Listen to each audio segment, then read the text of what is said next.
Madame Granny, vous êtes là? Oh. Tant que les couloirs du temps ne sont pas en danger, il faut vérifier. C'est un risque inutile. C'est une époque. Ouh là là! Granny et Papy qui se disputent dans l'atelier. Ou alors c'est des mots d'amour. Faut que j'écoute à la porte. Je parie que c'est encore à cause de Nasbrock. C'est mon frère quand même. Qu'est-ce que j'avais dit? Et alors? Arrête de faire la mauvaise tête et aide-moi puisque je te le demande. Moi je veux bien aider. Vous avez qu'à me demander. Parce qu'en plus, tu voudrais que je vienne avec toi. Rome, à cette époque-là, c'est dangereux. Les historiens ne savent pas exactement comment les choses se sont déroulées. Si c'est dangereux, je viens, évidemment. C'est justement ce qu'il veut. Nous attirer là-bas et nous mettre en danger. Eh bien, allons-y alors. Pas question que vous partiez sans moi. Eh bien, allons-y alors. Puisque tu es là à nous espionner dans l'obscurité, prête donc ton sonotone à Charlie, il va en avoir besoin. Oh, je peux venir avec vous? Pas question. Bien sûr que tu viens avec nous. On n'aura pas trop de 6 yeux pour le trouver.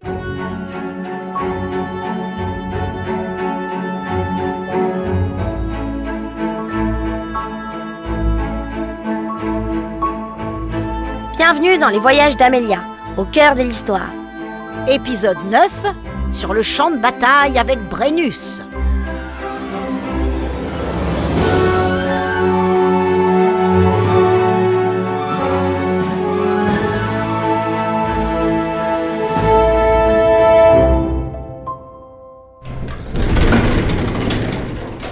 Ce résidu d'impérium se balade environ 390 avant Jésus-Christ dans les environs de Rome.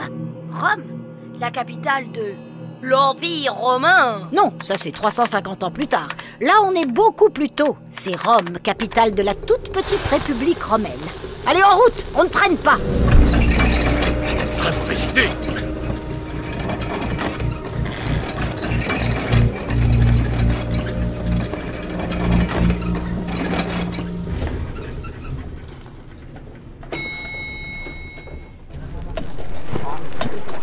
Nous avons atterri dans un immense campement. Et quand je dis immense, c'est pas pour rigoler. Des tentes, des feux de camp, de la bouillasse, des chevaux et des guerriers partout. Charlie, tu vas chercher Nasbrock de ce côté-là du campement. Amélia, reste avec moi. Beaucoup de guerriers. À l'ancienne, avec des épées, des lances, des peaux de bêtes, des casques avec des cornes ou des ailes. Papy Charlie s'éloigne. Granny et moi, on reste cachés dans un fourré. Madame Granny, c'est qui tous ces guerriers? Des Gaulois. Des Gaulois? Mais je croyais qu'on était dans les environs de Rome. Chut, laisse-moi me concentrer. Tu vois la grande tente là-bas? Il y a une réunion importante qui se déroule. J'essaie de comprendre de quoi il s'agit. Sous la tente que me montre Granny, il y a 3 hommes qui parlent. Ils sont loin, on n'entend pas ce qu'ils disent. Un des 3 est un guerrier gaulois, comme ceux du camp, c'est sûr. C'est le seul debout. Il a l'air menaçant avec des cheveux longs tressés, un casque avec des ailes, une peau de bête sur les épaules et une très grande épée à la ceinture. Assis en face de lui, il y a comme un roi, une couronne dorée sur la tête, un manteau rouge et un bâton doré à la main. Et à côté de lui, un Romain. Ah oui, ça ressemble au dessin que j'ai vu des Romains avec... C'est un Romain, celui avec le grand drap? Une toge, voyons, c'est une toge. Ça se porte par-dessus la tunique. Oui, c'est sûrement un Romain. Et à côté de lui, celui avec la couronne d'or qui tient le sceptre avec un aigle et porte la tunique pourpre brodée d'or, je pense que c'est un roi étrusque. Un quoi? Un étrusque. Oulala! Des Gaulois, des Romains et des elfes russes, tous ensemble sous une tente. C'est quoi cette histoire? J'aimerais bien le savoir, moi aussi. Mais les Gaulois, qu'est-ce qu'ils font ici? Ça, c'est normal. Les Gaulois sont des Celtes, des conquérants. Ils envahissent de nouveaux territoires et migrent facilement, c'est dans leur culture. À l'époque où nous sommes, en 390 avant Jésus-Christ, ils occupent une grande partie de l'Europe. Tout le nord de l'Italie est occupé par des tribus gauloises qui ont migré vers le sud. Brennus les a unifiés ici, en Italie. C'est un formidable chef de guerre. C'est Brennus alors, là, sous la tente? Mais oui, tu as sûrement raison. Ça doit être Brennus et nous sommes dans le campement de son armée. Et alors, ce roi elfe russe, qu'est-ce qu'il vient faire ici? Sois un peu sérieuse, c'est pas un elfe russe, c'est un étrusque. C'est une civilisation très ancienne qui occupe tout le centre de l'Italie depuis le Xe siècle avant Jésus-Christ. Ils sont organisés en cités indépendantes. En cité? Oui, des villes indépendantes qui ont chacune leur roi et qui collaborent entre elles. Mais ça va mal pour eux. Les Gaulois les attaquent et Rome ne va pas tarder à le faire. Elle n'est encore qu'une toute petite république, mais elle va devenir un gigantesque empire qui va les détruire. Et ce Romain en robe, c'est qui alors? En toge!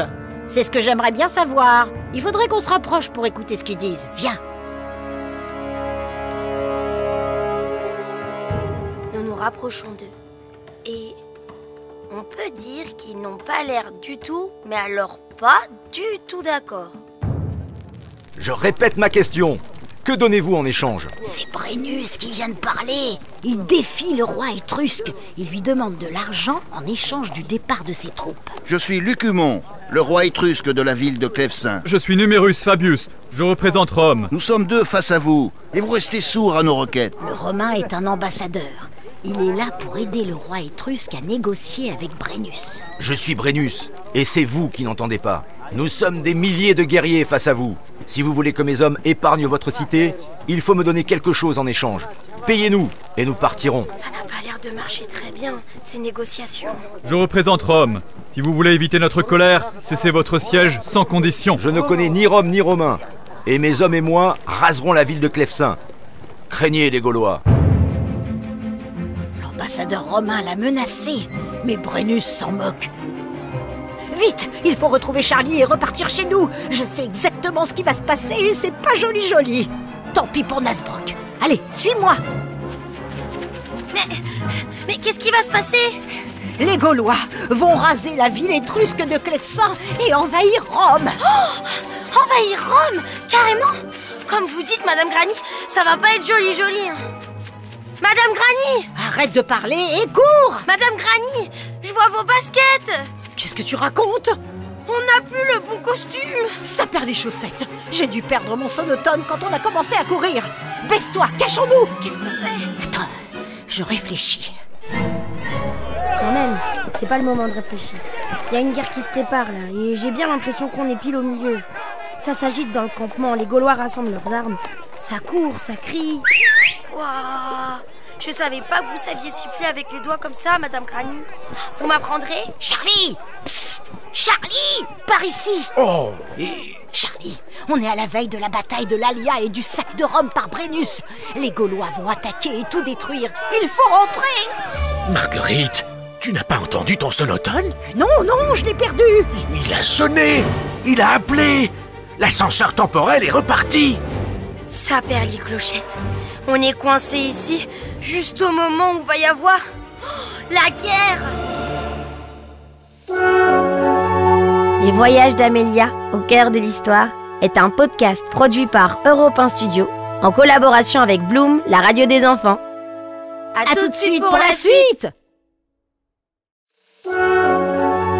Bienvenue dans les voyages d'Amélia, au cœur de l'histoire. Épisode 9, sur le champ de bataille avec Brennus, la suite. On s'est réfugié en hauteur. On voit toute la vallée et le champ de bataille. Ça cogne dans tous les coins. Les Gaulois sont féroces. Je crois qu'ils sont en train de gagner. Mais j'en suis pas sûre. Tout est tellement agité. Heureusement, papy Charlie, Granny et moi, on a trouvé ce buisson très épais et on est très bien cachés. Nous assistons à quelque chose de très rare, Amélia. C'est la bataille de l'Alia et c'est très mal connu des historiens. On est à 15 km de Rome, à peine, à la confluence entre la rivière Alia et du Tibre.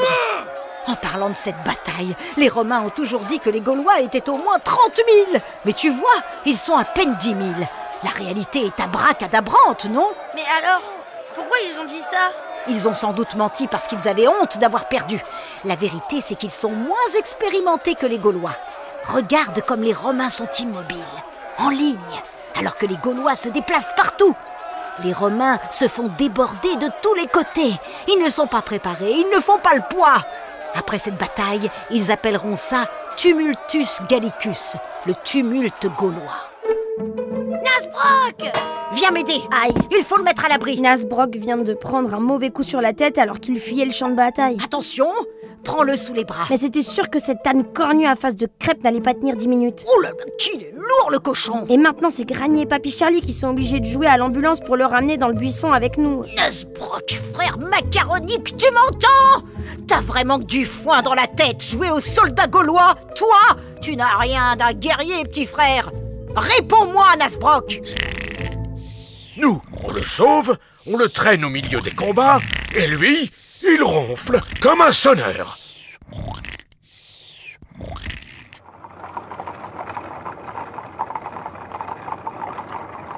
Nous avons trouvé une place sur un chariot gaulois. Nous entrons dans Rome. Nasbrock a brièvement repris connaissance et maintenant, il dort à nouveau. C'est Papy Charlie qui s'occupe de lui. C'est un comble. Autour de nous, les rues sont désertes. Il y a des traces de combat partout. Les troupes de Brennus ont tout dévasté.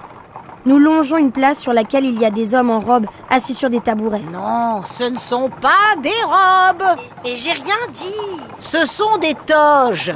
Ces hommes sont des sénateurs de Rome. Ils sont là pour montrer aux envahisseurs que le peuple de Rome n'a pas totalement déserté.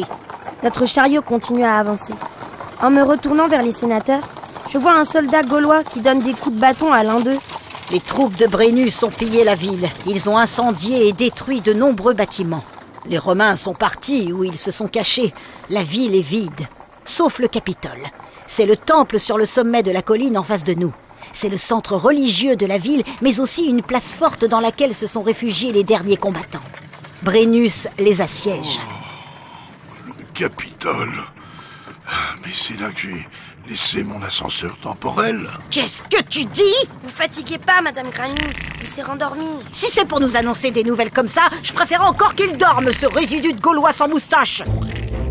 Mais comment on va faire pour aller au Capitole si même Brennus n'arrive pas à y entrer? Les Romains disent que le Capitole est une citadelle imprenable. Dans les livres que j'ai lus, ils racontent que même les oies sacrées du temple de Junon donnent l'alerte quand les Gaulois veulent attaquer par surprise. Eh ben, si même les oies sont contre nous, comment on va faire, Madame Granny? T'inquiète pas, c'est des histoires tout ça. La réalité est bien plus simple. Les Romains sont acculés. Ils vont négocier la fin du siège contre une rançon. Comment ça? Ils vont payer Brennus pour qu'il parte. Tricheur. Exiger un compte juste. C'est du plomb, pas des pierres. Truqueur. Brennus et l'ambassadeur romain sont autour d'une énorme balance. Ils pèsent de l'or et tout le monde a l'air assez énervé. C'est la pesée de la rançon. Je comprends pas. Brennus a accepté d'arrêter les pillages, de cesser le siège du Capitole et de retirer ses troupes de Rome en échange de 1000 livres d'or. 1000 livres? Il aime tant lire que ça?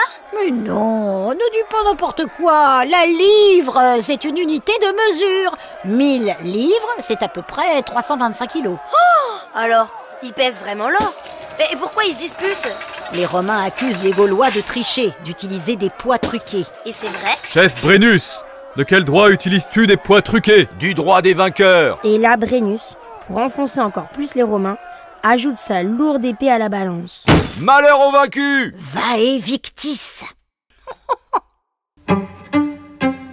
Il ne supportera pas le voyage. Mais si, voyons, ça secoue juste un peu. Il est encore trop faible. Alors on le laisse là. Tu n'as pas de cœur, c'est mon frère quand même. Qu'est-ce que tu suggères, Marguerite? Je vais rester avec lui. Rentre avec Amélia. Pas question que je te laisse ici.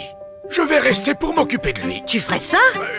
C'est mon boulot, après tout, de surveiller Nasbrock. Et voilà, retour à la case départ. Granny et Papy qui se chamaillent à cause de Nasbrock. Mais entre les deux disputes, quelle aventure! J'ai assisté à la guerre, et pas n'importe quelle guerre. La seule fois où Rome a été occupée par des troupes étrangères jusqu'à sa chute 800 ans plus tard. Il paraît même qu'ils ont failli abandonner Rome comme capitale. Vous imaginez l'Empire romain sans Rome? En tout cas, j'ai compris qu'ils avaient pas mal menti les siècles passants pour essayer de faire oublier ce mauvais souvenir et... Crapaud. Alors? Vous avez décidé quoi? Vous allez rentrer, Granny et toi. Et moi, je vais rester un peu ici pour m'occuper de lui, en attendant qu'il aille mieux. Sérieusement? Tu restes pour Nasbrock? C'est la meilleure solution. Allez, petite Gauloise, il est temps de rentrer à la maison. Mais Papy, Vous allez rentrer comment? On trouvera une solution, t'inquiète pas. On trouve toujours une solution, Crapaud. Je sais, papy. On est les portiers du temps.